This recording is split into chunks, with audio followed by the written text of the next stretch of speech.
Hello friends, দেখো আমরা যাচ্ছিলাম অষ্টমী পুজো দেওয়ার জন্য। আমি, আমার দিদির মেয়ে আর আমার মামা আমরা যাচ্ছিলাম তালবাগে আমরা পুজো দিতে যাচ্ছিলাম। গোমুন্নাতে অনেক লোক হয় তো, আর যা গরম দিয়েছে, প্রচুর লোক হয়, ওই জন্য আমরা ওখানে পুজো দেওয়ার পরে গোমুন্নার যাব। তো দেখো ফাইনালি আমরা পৌঁছেও গিয়েছিলাম। দেখো কত সুন্দর, বাইরে থেকে কত সুন্দর লাগছে, মানে ভিতরে আরও কত সুন্দর হবে।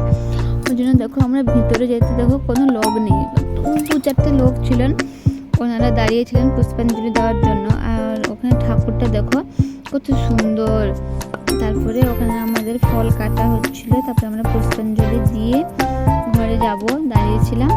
ঘরে যাচ্ছি, দেখো ঘরে গিয়ে মামামকে খাইয়ে আবার গোমুন্ডায় যাব, ওখানেও যাবো ঠাকুর দেখতে।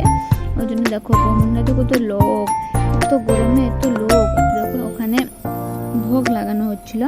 আর গোমুন্ডাতে এত লোক হয় কারণ গোমুন্ডাতে তো কুমারী পূজা হয়, আর তো কোথাও হয় না, ওই জন্য গোমুন্ডায় এত লোক হয়। আর গরমের মধ্যে আমার মামাম কি খাচ্ছে দেখো, ওর দাদা ওকে এনে দিয়েছিলেন, তো ও দাদানের কাছে খাচ্ছিল। গরম দিয়েছে প্রচুর তো। আর দেখো আমি কত পিছনে ছিলাম, ওই জন্য ভালো করে আসেনি ফটোগুলা। তারপরে দেখো আমরা গরমে ওখান থেকে এসে সিঙ্গারা খেয়ে বাড়ি চলে আসবো। আর মামামকে দেখো দুষ্টুমি করছে। টাটা।